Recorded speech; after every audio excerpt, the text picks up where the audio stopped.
kapatid, mga kalangga, nandito na naman po si Malo de los Santos. At magpag-uusapan natin po yung about po dito sa mga daga. Sa daga-daga. Na nag-iisang dagang napakalaki na nasa loob po ng kwarto ni Langga. Na may sombrero po ang daga na yan. Alam niyo po, sa totoo lang, itong dalawang to, pasaway din. Napapag-usapan lang po ang sayo to ito po ay parang giving na sa atin lahat na napapasaya tayo ng dalawa, kaya respetuhin na lang natin po ang personal na buhay nilang dalawa maglangga, no? At sila nga minsan ay mayroong time na nagpapakilig din at nagpapasaya talaga sa mga supporter nila, hindi sa sila po ay nandoon sa kilig, dahil tayo po ang sinusuportahan po talaga natin dito yung kanilang pagcha-charity, lalong-lalo na si Dodong.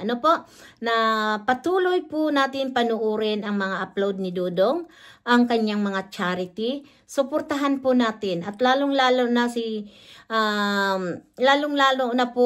Richelle, abang po siya ay nag-aaral, tayo po ay suportahan na lang natin at respetuhin, at wag po natin laging bigyan ng stress. Kaya ang mapapayo ko lang sa iyo, tuloy lang ang pag-aaral mo, wag mong pababayaan talaga ang pag-aaral mo, dahil nandito lang kami para sumuporta sa iyo, na kung ano man ang yan, binibigay namin yung buong respeto sa iyo.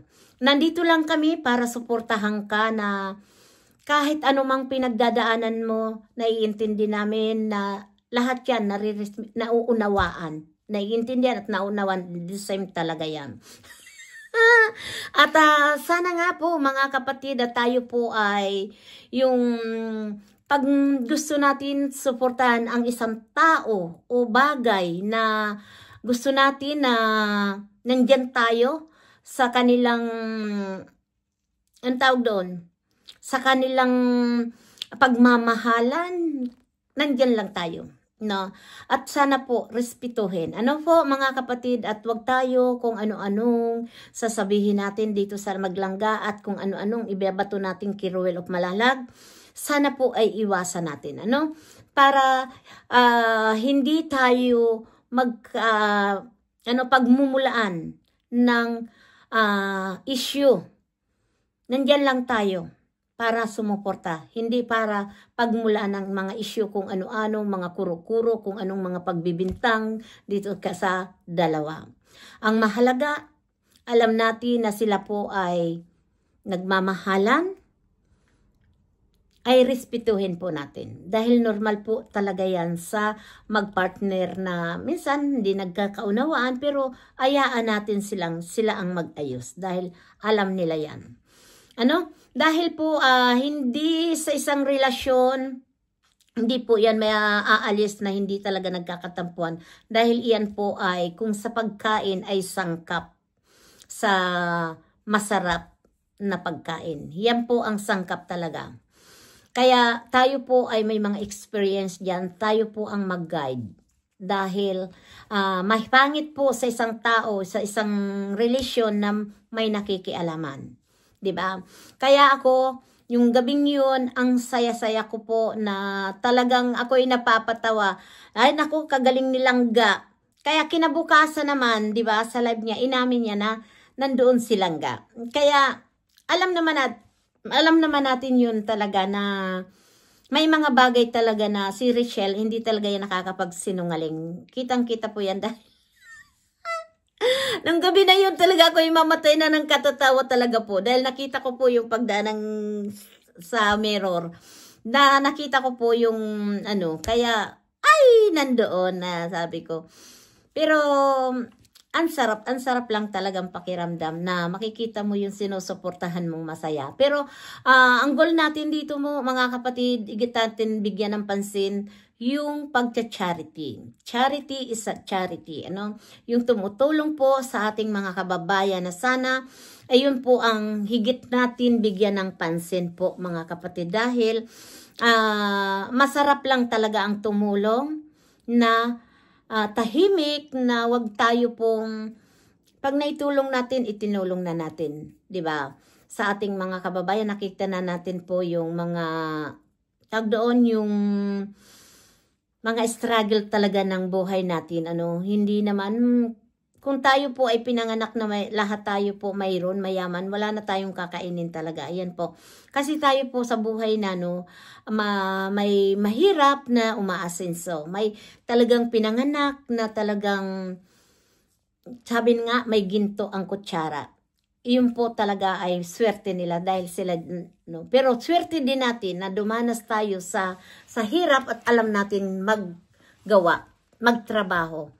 Na yung kagaya sa bukid, di ba? Kagaya namin na nandito kami sa ibang bansa na talagang nagtatrabaho po. Kaya may kanya-kanya tayong mga kapalaran. At ako sa naranasan ko po, ako ay thankful na ako at masaya na rin po ako kung ano po ang nakaraan ko.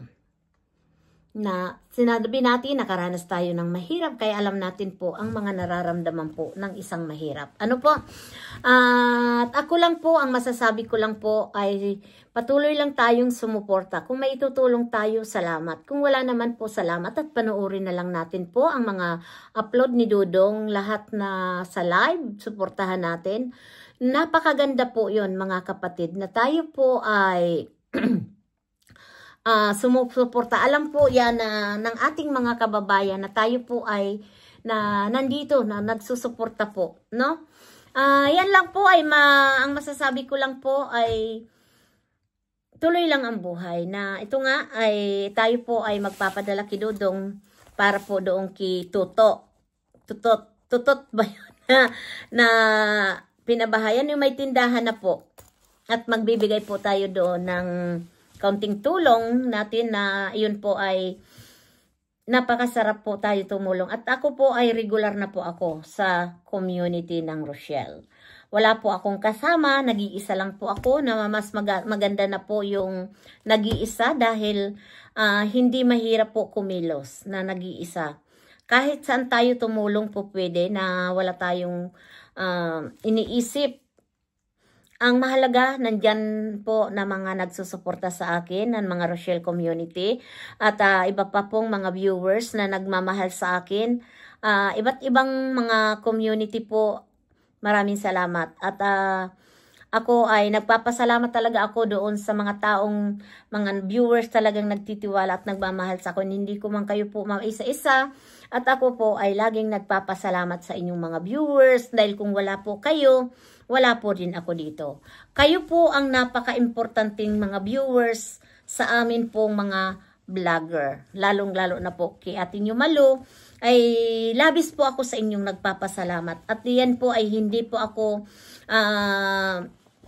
nagkukunwari. Dahil po ang mahalaga, yung suporta nyo. At kayo, kahit man ilan kayo, kahit kayo 3 lang, ay appreciate ko po yan.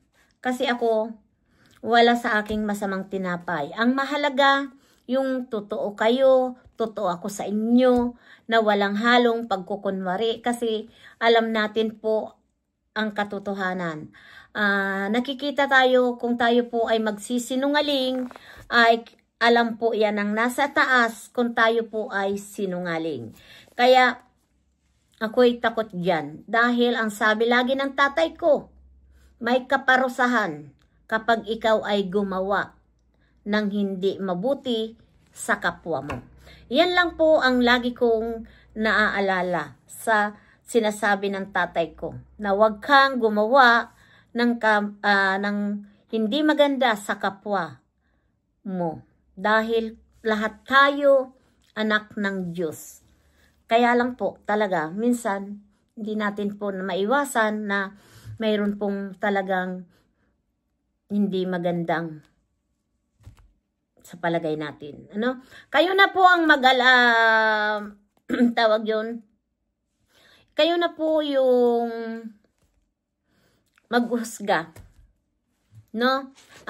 Basta sa akin, naririto lang po ako sa social media para tumulong sa atin na hanggat kaya ko. Yung kaya lang po, tutulong tayo. At kung ano man po, at mayroon din po ako na nakikita nyo, ay na-appreciate ko po yun. Yung alam kong totoo sa akin. Ano po, marami pong salamat at ayan, shout out po sa inyong lahat, Rochelle Community, at sa mga kaibigan kong talagang nandyan yung suporta nyo sa akin. Thank you so much po sa inyong lahat at ayan, hanggang dito na lang at suportahan natin ang Rochelle Community, si Ruel of Malalag, si Langga, si Rochelle Morales. Suportahan po natin at wag tayo pong magbibigay ng anumang stress sa kanila dahil sila po ay pagod na rin po sa pagtulong, lalong-lalo na po si Dodong. Dahil ang trabaho ni Dodong ang maghanap ng matutulungan at maraming salamat sa mga sponsor na patuloy na nagmamahal kay Dodong at nagtitiwala. Marami pong salamat at sa mga viewers na patuloy na sinuportahan si Ruel of Malalag, Rochelle Community, si Rochelle. Yan po. Thank you so much po. At igit sa lahat, kay Ate Malo. At labis po ako sa inyong nagpapasalamat. So happy na naririyan po kayo. Thank you so much po sa inyong lahat. We love you. Bye-bye.